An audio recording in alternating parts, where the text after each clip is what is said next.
All right, so obviously with the completion of the live stream, we now know the official reruns as well as banners that are going to be coming out in version 4.2. So phase 1 is the headliner unit that is going to be SW9s. We're also going to be getting the rerun of Dahlia, Casterus, and Firefly. That is all going to be occurring on phase 1 of 4.2 patch. The phase 2 of the patch is going to be having Evanesia, Sunday, Tribby, and Fei Xiao. So I think it's a good opportunity right now to discuss the actual viability as well as value each character has.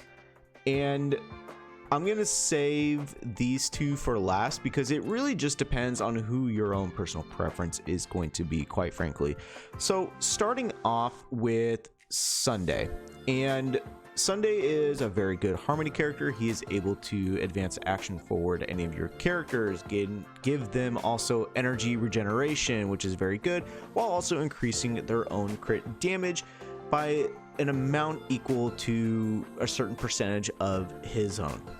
Casterus is going to be a Remembrance main DPS character along with her Nether Wing summon, doing massive amounts of damage, wanting slow speed on her to be able to absorb incoming damage. And obviously on Remembrance team is where she really shines because everybody takes damage, you have constant healing, able to get Nether Wing out very quickly, as well as doing true damage. So very, very good character. Next up, we have Firefly, and Firefly is going to be giving a Nova Flame buff, so that adds a lot of value to her, being able to further increase the overall amount of damage she's able to do, being able to stay in her combustion state a lot more frequently, enabling her to do a lot more damage. Next is going to be Dahlia, and Dahlia honestly is like this is a really fast rerun just in general. I'm not sure off the top of my head if we've had a faster rerun than Dahlia, but Dahlia is really good in conjunction with break teams, more specifically with Firefly being able to apply a state onto the first corresponding attacking character on your team, being able to further boost their break, as well as providing AoE fire application to everybody, being able to apply that weakness is very good. Tribby is also very good, being able to apply true damage to all your hits, secondary hits that is, from her, being able to also increase their HP, which is really, really good as like a conjunction for some teams, not all teams, but she's a very useful support. And then we have Fei Xiao, who is a main DPS follow-up attack character, who that's mainly just what she is designed to do. She also has the benefit of being able to cycle through whether she wants to get rid of the enemy's toughness or just attack their HP just full on. And then obviously we have the two brand new characters in Evanesia being a certified banger focus crit damage energy hungry character, and then we also have SW9s, who is a new ultimate gauge-esque character similar to a lot of the other anniversary characters, doing a massive amount of elation and just overall damage in general. So in terms of characters that you are going to want to prioritize, right? Take this with a grain of salt, but you do want to make sure that you focus on characters that benefit your overall account. I'm just going to give you a generalist idea as what these characters are good for and what teams they are good on. You make the ultimate decision. So starting with Sunday, I do think Sunday is S tier. Sunday is very, very, very dang good, especially with his light cone. As I previously mentioned, being able to advance action forward as well as providing a lot of crit damage based off of his own is very useful. Some teams that he is actually really good on is like a Finon team, which is amazing because you're just focused on boosting financing. Being able to do that is fantastic. Other teams is just like a main DPS carry team. Like an example also would be, this is a little more niche, but if you want to run a Goliath, then Sunday is beautiful for that team, being able to advance action forward her in order to allow her Memo Sprite, the Garment Maker, to come out more frequently and just do a lot of damage. Another team that I'm actually very curious on that I will be testing when Evanesia comes out is this team, because of the fact that that Sunday is able to boost the character he selects in the beautified state to boost their own crit damage.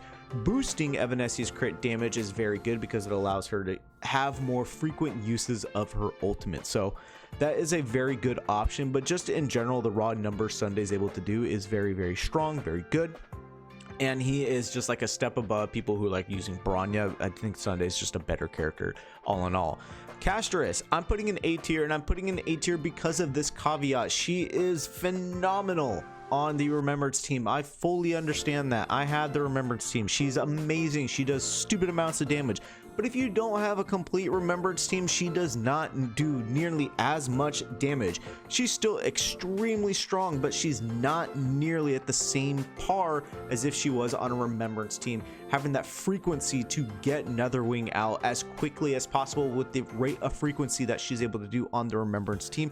Can't stress that enough. She's really good, but she falls off a little bit if she's not on that Remembrance team. Firefly, I think, is still A tier. She does get a lot better being able to stay in her combustion state a lot more frequently.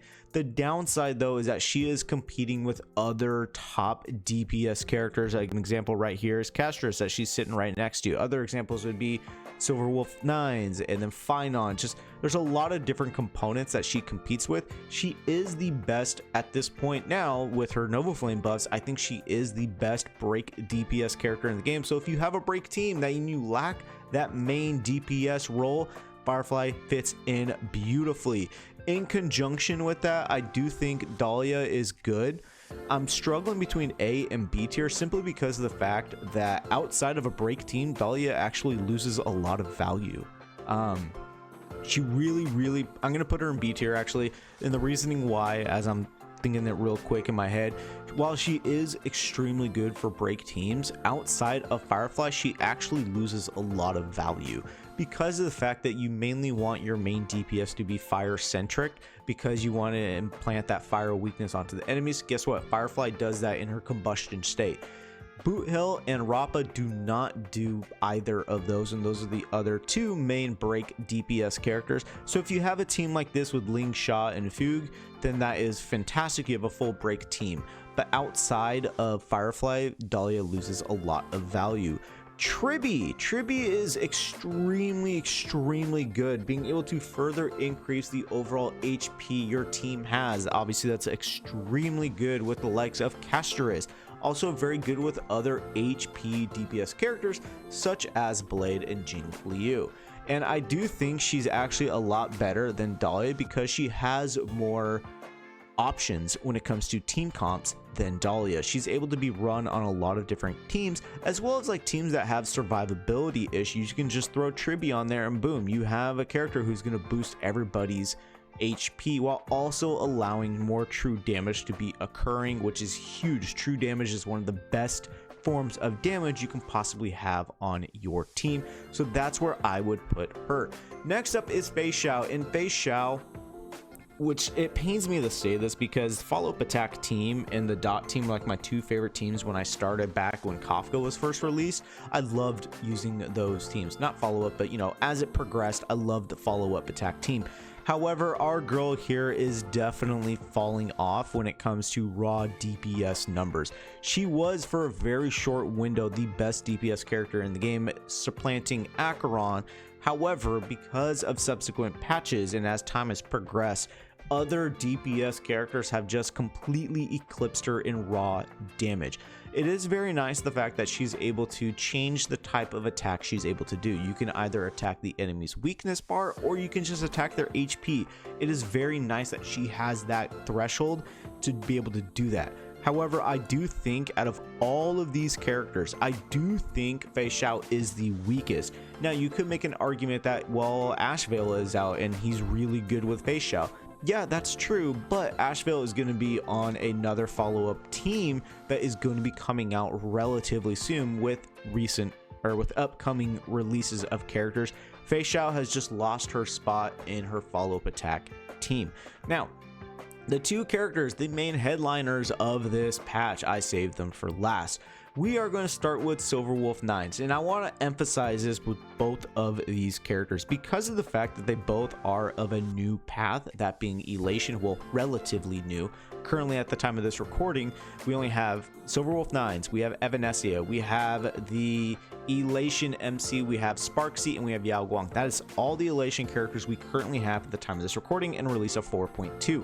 So it really heavily depends on your team that you have already set for both of these characters. If you have their absolute best in slot teams, then this is how I would honestly rate both of them.